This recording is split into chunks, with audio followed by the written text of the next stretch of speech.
I had a nightmare the other day. It was one of those standard anxiety dreams. Yeah. I'm standing on a stage. There's this giant spotlight hitting me right in the eyes, and there are thousands of people in the audience just staring, waiting. The classic public speaking nightmare. I think we've all had that one. But, it gets worse. I open my mouth to deliver the most important speech of my life, the one that's going to save the world or whatever, and just nothing. Silence. The silent scream. Exactly that. And it wasn't that I didn't have a voice or that I didn't know what I wanted to say. The words were there. It was like they were locked in a vault in the back of my head, and I'd completely lost the combination. Mm-hmm. It felt physical. My throat actually felt tight, like the muscles had just turned to stone. Oh, that turns out to be a perfect metaphor for what we're digging into today. Right. Because for millions of people, that nightmare isn't something that just happens when they're asleep. It happens at the grocery store. It happens at the bus stop. It happens every single time they try to open their mouths to speak a new language. We are talking about the English freeze, or as our source material for today calls it, the mental lock. Exactly. And we're specifically looking at this through the lens of a really, really fascinating conversation between two English guides, a woman named Lily and a man named Tom. They run a program called English with Friends. You do. And what I love about this source, what makes it perfect for a deep dive, is that it is not a grammar lesson. I have to be clear about that. Okay. If you're here for verb conjugation tables, or, I don't know, to learn the difference between the past perfect and the past continuous. Please, no conjugation tables. I have enough trauma from high school French class. No tables, I promise. This is about psychology. It's about neuroscience, really. Yeah. It's about why your brain, which is this supercomputer, capable of calculating the trajectory of a baseball in milliseconds, or remembering the lyrics to a song you haven't heard in 10 years, suddenly decides to just shut down because someone asked you where the honey is. And that is the specific incident that kicks this whole discussion off, isn't it?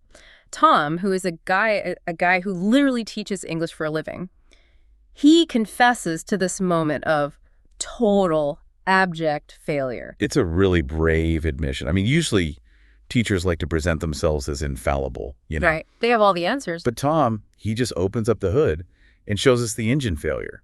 He's at the grocery store, just a normal morning.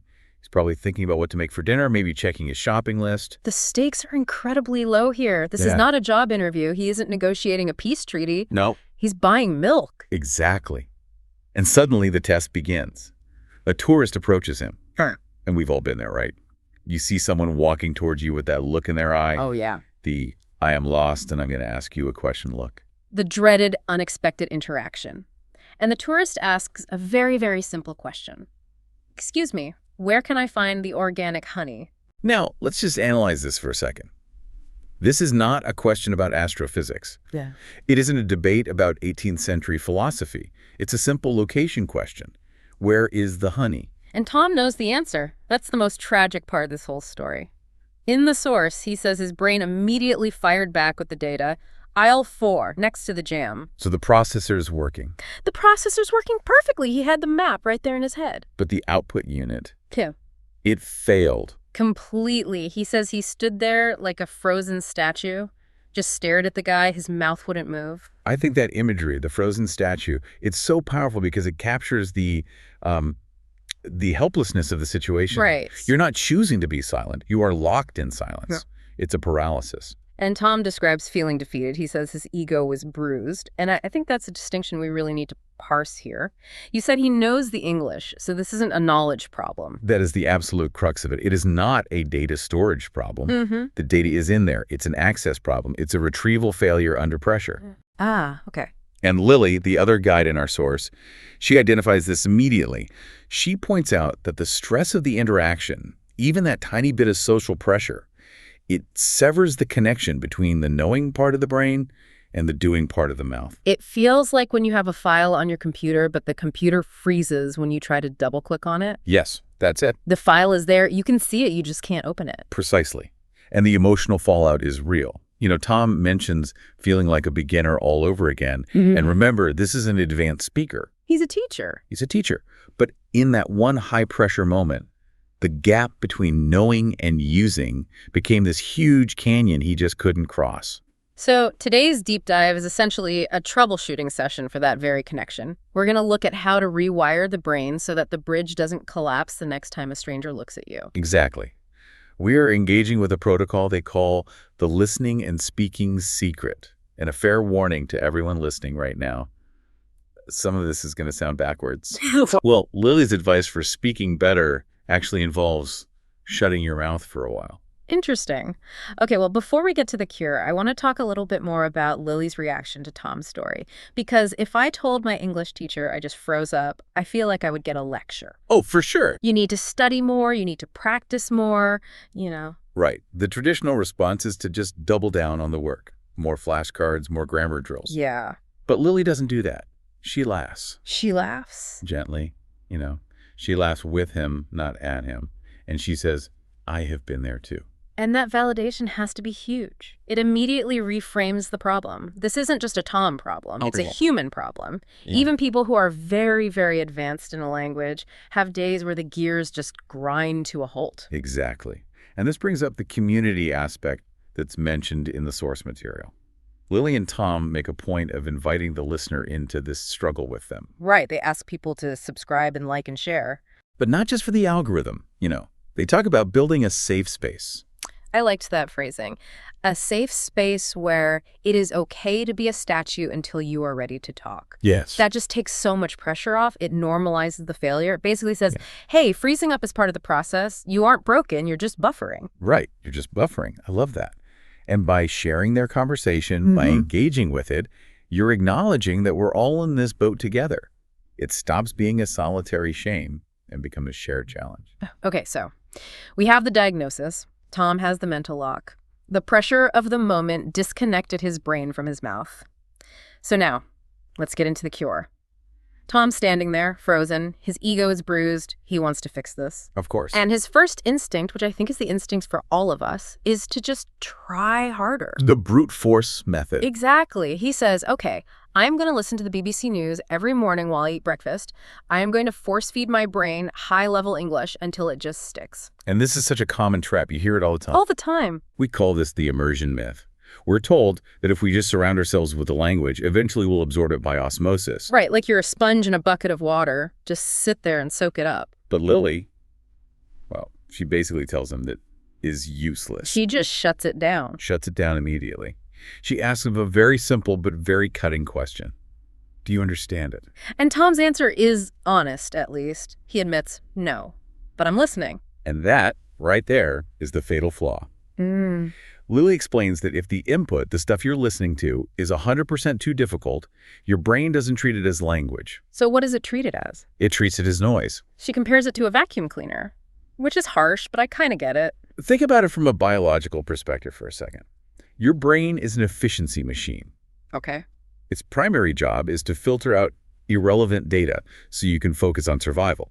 If you're sitting in a busy coffee shop, your brain is actively tuning out the clatter of cups, the hum of the refrigerator, the traffic outside. And the conversation at the next table if it's in a language you don't know. Precisely. Your brain labels all of that as background. It's not important for your immediate needs. Right. If I tried to focus on every single sound, I'd go crazy. You would. So if you put on the BBC News and they're talking about complex global economics in this rapid-fire British English, and you only catch one word in 20, your brain just files that whole audio track under vacuum cleaner. Wow. It stops trying to decode it. There's no point. It's an inefficient use of energy. So by trying to listen to something smart, like the news, Tom is actually training his brain to ignore English. That's exactly it. He's habituating himself to tune it out. He's literally teaching his brain that the sound of English is just background noise that doesn't require any attention. That's terrifying. It's completely counterproductive. So what's the alternative then? Because if I go to the other extreme and just listen to, like, the cat sat on the mat over and over. You'll be bored out of your mind. Right. And if I'm bored, I am definitely not learning. You're right. Boredom is just as bad as confusion. If it's too hard, you tune out.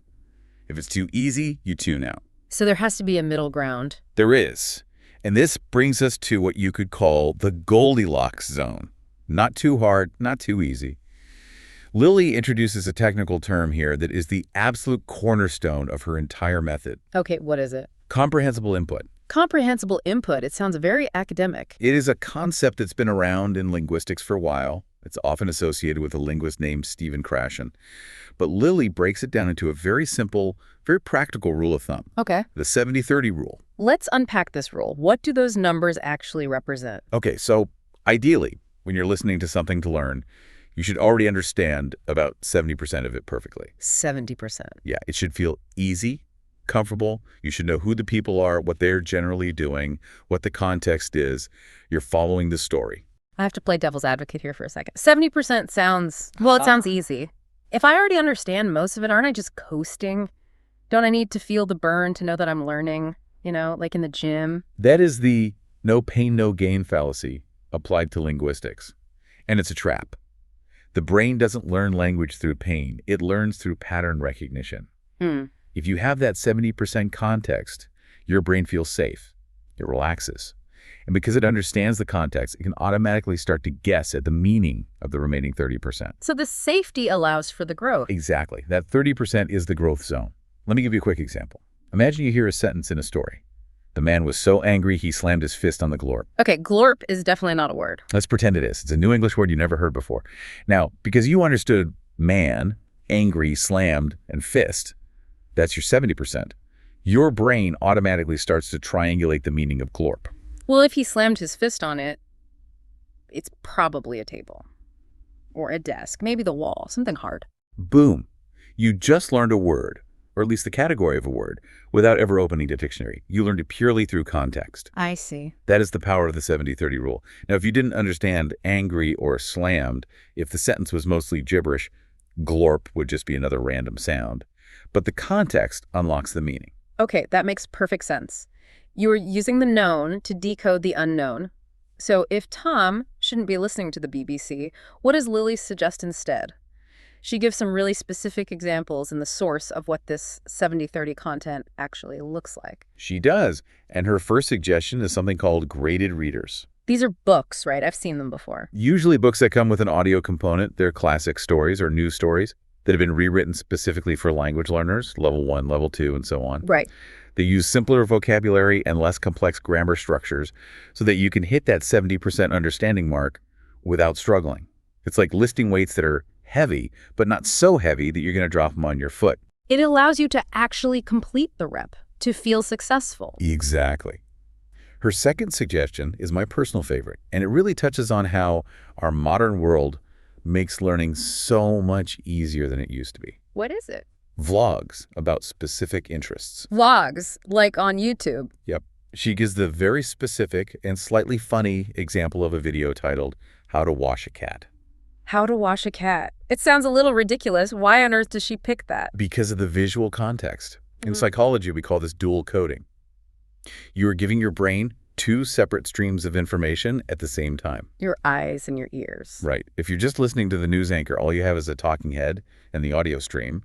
But if you watch a video of someone giving a very unhappy cat a bath, I can picture it now. When the person picks up a bottle and says the word shampoo, your brain instantly connects the image of that bottle to the sound shampoo. You don't have to translate it. You don't think shampoo, then the word in your native language, then back. No, it bypasses that translation part of your brain entirely.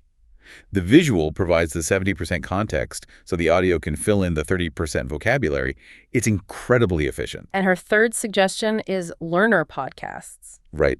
Content where the hosts, like Lily and Tom, or frankly like us right now, are speaking clearly and deliberately. We're enunciating, we're avoiding super obscure slang, we're repeating the key points. It's tailored input. It's designed to keep you in that growth zone, to keep you engaged without overwhelming you. You know, there's another psychological layer to this 70-30 rule that Lily mentions. It goes back to stress.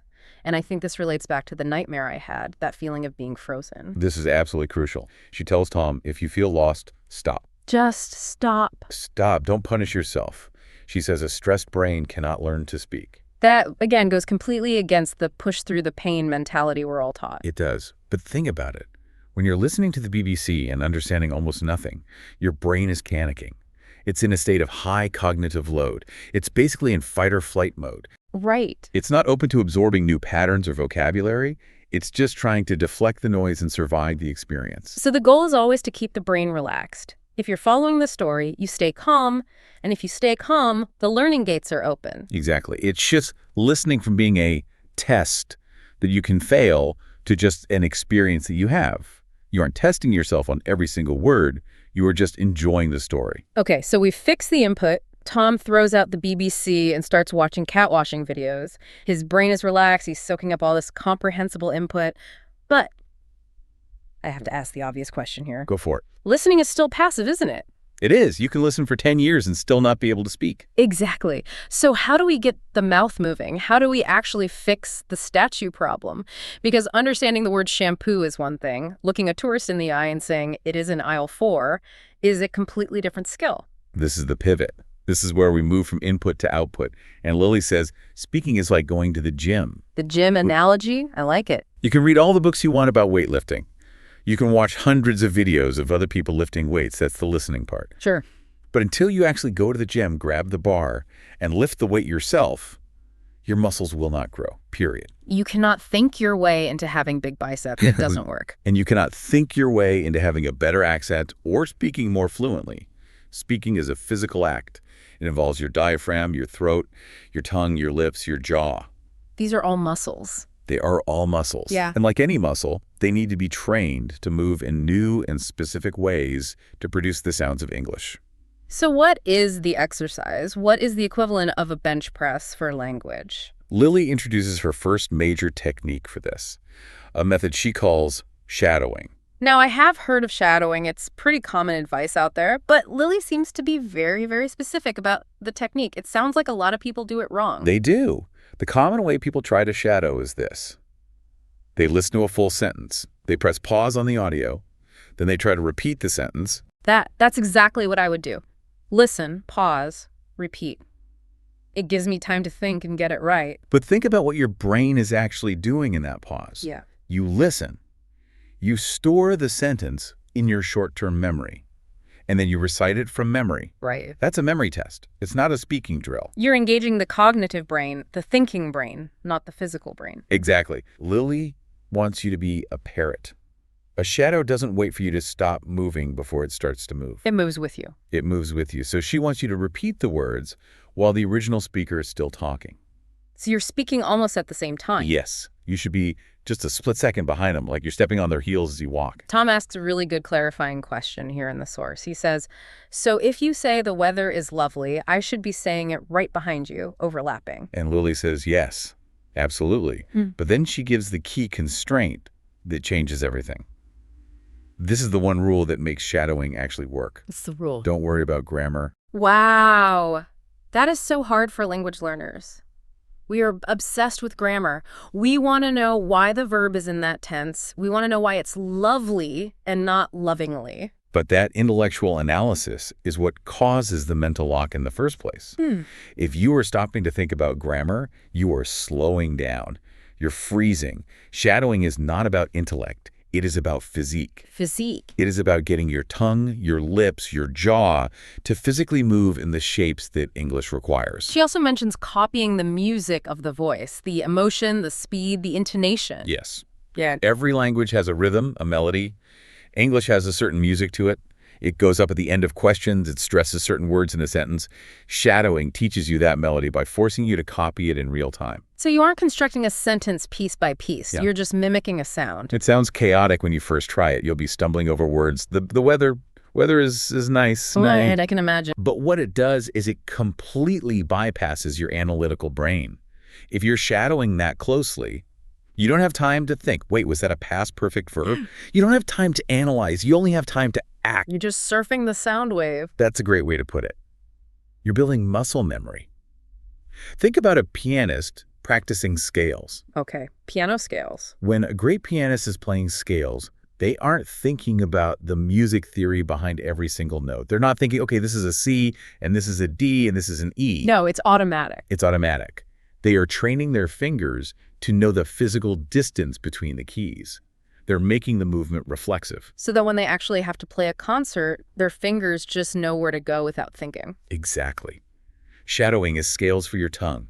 You are training your mouth to move automatically without your brain having to consciously build every sentence from scratch. So that when the tourist finally asks for the honey, your mouth already knows the physical shape of the phrase, "It is in aisle 4." The path has already been built. I love that. Be a parrot. Parrots don't sit around checking grammar books. They just speak.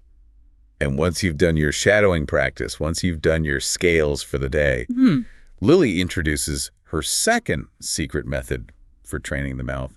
And this one is, well, it's a little funny. It is. It's the sports commentator method. Or as I like to call it, the internal monologue externalized.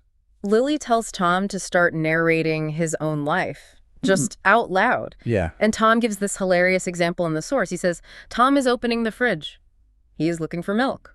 Oh, he found the cheese instead. It sounds silly, right? To walk around your house saying, I'm picking up the spoon, I am stirring the coffee is hot. But the cognitive science behind why this works is absolutely fascinating. And Lily explains it. She says most people freeze because they are constantly translating in their head. Right. This is what we can call the middleman problem. Let's break down what usually happens in your brain. Yeah. You see an object, let's say a refrigerator. Your brain first thinks of the word in your native language. Let's say nevera, if you're a Spanish speaker. Then your brain has to search its database for the English equivalent, fridge. Then it has to construct a sentence. Then it sends the signal to your mouth. That's a lot of steps. It takes milliseconds, but it takes cognitive effort. Yeah. And under pressure, like with the tourist standing in front of you, that whole process can jam. The middleman goes on strike. So how does narrating your life help with that? It cuts out the middleman entirely. How? By narrating your actions as you do them, you are bonding the physical action directly to the English words. You open the door and you say, I am opening the door. You are wiring your brain to associate the physical movement itself with the English sound. You're building a direct bridge. Action straight to English. No translation needed. Precisely. You are associating the sensation of the cold air from the fridge, the sight of the milk carton, directly with the English vocabulary. It becomes one unified experience. And the real beauty of this method is the low-stakes environment. Lily points this out very clearly. You do this when you are alone. That is a huge factor. No one is watching you. No one is judging you. If you make a mistake and say, I is opening the fridge instead of I am opening the fridge, who cares? Right. The grammar police are not going to kick down your door and arrest you. That lack of pressure, that safety, it allows you to experiment. It allows you to get comfortable just hearing the sound of your own voice speaking English. That is a bigger part of the mental lock than people realize. The shock of hearing yourself. We sound different in a second language. Our voice might be a little higher or lower or more hesitant. Yeah, that's true. If you do this commentator method all day while you're cooking or getting dressed, your own English voice becomes normal to you. It stops being this strange, scary sound. And she suggests doing it for just 5 minutes a day. That's it. You don't have to narrate your entire day. You don't have to narrate your bathroom breaks or anything. Please do not narrate your bathroom breaks. Just for the 5 minutes while you're making your morning coffee or while you're folding laundry. A small, defined task. It's manageable. It's not overwhelming, and it keeps your brain in English mode. It keeps the engine warm and ready to go. But you know, even with these two very practical techniques, shadowing and being a commentator, there is still that deep underlying fear, the fear that Tom confessed right at the beginning, the fear of making a mistake. The perfection trap. This is the final boss of language learning for so many people. Tom says it so clearly. He says, my biggest fear is making a mistake. If I say I go instead of I went, people will think I am not smart. And that is such a real, powerful fear. We equate our language ability with our intelligence. If we speak broken English, we feel like we are presenting a broken version of ourselves to the world. Like we're presenting ourselves as a child or as less capable than we really are. Exactly. And Lily tackles this fear head on with a simple reality check. She brings the conversation right back to the tourist in the grocery store. Right. She asks Tom, was that man checking your grammar? And of course, the answer is no. He wasn't standing there with a red pen. He wasn't grading Tom on his verb tenses. He just wanted the honey. This is the critical shift in mindset that every single learner needs to make. Communication is the goal. Perfection is the enemy. If the tourist gets the honey, you succeeded.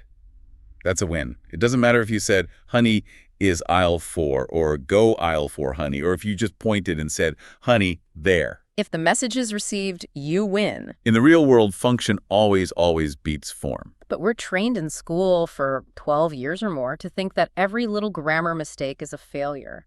We're trained to fear the red pen. We have to actively unlearn that school mentality. Real life is not a test. A conversation is a collaboration, not an examination. To really drive this point home, Lily uses this powerful analogy that I think everyone listening should just write down and stick on their wall. It's the baby walker analogy. It's beautiful, isn't it? She says, think of a small child learning to walk. They pull themselves up on their wobbly little legs, they take one shaky step, and then they fall down. Bam. Face first on the carpet. Right. Happens 1,000 times. And what do? Do we look at that baby and say, wow, you are terrible at walking. You looked really stupid when you fell just now. You should probably just give up and crawl forever. Of course not. That's absurd. We clap, we cheer, we get the camera out. We say, good job. You stood up. You tried. Yeah. We celebrate the effort. We celebrate the clumsy, imperfect attempt. But as adults, we don't give ourselves that same grace, do we? We fall down once, we make one little grammar mistake, and we beat ourselves up. We feel ashamed. We tell ourselves, see, I'm just bad at languages. Lily's core advice is to treat yourself with the same kindness and encouragement you would show that baby. Be the baby parrot. Allow yourself to stumble. Allow yourself to sound broken. Because if you wait until you can walk perfectly before you ever try to stand up, You will crawl forever. wow, that is profound. It is okay to be broken as long as you are talking. That is the mantra. Keep the flow going. Stutter, stumble, use the wrong word, but keep the connection open with the other person. Don't let the bridge collapse just because it isn't a perfect, beautiful bridge. So we have covered a lot of ground here. We've gone from the frozen statue in the grocery store all the way to the baby parrot learning to walk. Let's try to synthesize all of this into the daily plan that Lily and Tom lay out at the end of the source. Right.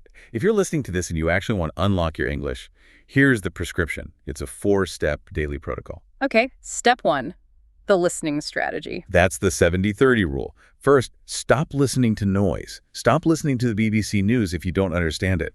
Find content like graded readers, vlogs with clear visuals, or learner podcasts where you already understand about 70%. Let your brain relax and absorb the patterns naturally. Then step 2, shadow. Train the mouth muscles. This is your gym time. For a few minutes a day, don't analyze the grammar. Don't pause the audio. Just mimic the sound, the speed, and the melody of a native speaker immediately, like a shadow. Do your scales. Next, step 3, the commentator method. Narrate your own life for just 5 minutes a day. Connect your physical actions directly to the English words. I am opening the door. I am finding my keys. You have to cut out that translation middleman. And finally, step 4, the mindset shift. This one is the most important. Forget perfection. Be the baby. Your goal is to be understood, not to be a walking textbook. You have to celebrate the stumble, not punish it. And the best part about all of this, Lily says this whole routine doesn't take hours and hours out of your day. No, she promises real, tangible results in just 15 minutes a day. 5 minutes of listening, 5 of shadowing, 5 of commentating. So you don't need to move to an English-speaking country. You don't need to quit your job to study all day. You just need 15 minutes of focused, smart practice, consistency over intensity. Tom certainly seems convinced. By the end of their conversation, he sounds ready to go back to the grocery store. He is. He says he's going back to find someone to help. And that right there is the victory. Right. He isn't promising that he's going to be perfect next time. He's just promising that he's promising not to be a statue anymore. It's really inspiring. It makes you realize that this lock, this freeze, it isn't a permanent condition. It's just a habit. And habits can be broken. Absolutely. It's just a matter of rewiring your brain's relationship with the language, moving it from a place of fear to a place of play, from testing to communicating. Now, as we start to wrap up this deep dive, there was one final thing in the source that I thought was a great little challenge for you, for our listeners. Yes. Lily and Tom ask a question right at the very end. They ask the listener, what is the one English word you always struggle to say?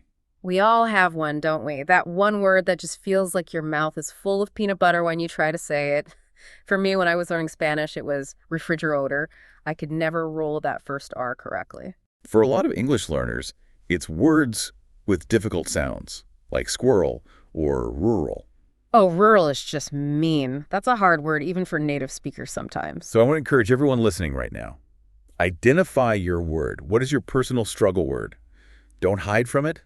Find it. And then apply the shadowing technique to it specifically. What do you mean? Find a recording of a native speaker saying that word and just repeat it 50 times, 100 times. Parrot it until the muscle memory takes over and your mouth knows exactly what to do. Defeat that one word. I love that. And I'll add a challenge for the commentator method. As soon as this deep dive ends, for the next 5 minutes of your life, whatever you do next, narrate it. Out loud. I am taking off my headphones. I am standing up from my chair. I am walking to the window to look outside. It will feel weird. It would probably feel really silly at first. Do it anyway. Yeah. That weirdness is the sound of your brain building a new bridge. Yeah. It is the sound of the middleman getting fired. Exactly. Break the silence. Stop being a statue. And remember, even if you stumble, even if you fall, we're over here clapping for you, just like the baby walker. Thank you so much for joining us on this deep dive into unlocking your English. It has been a real pleasure unpacking Lily and Tom's wisdom with you. Keep talking, keep making those mistakes, and we will see you next time. Bye, everyone.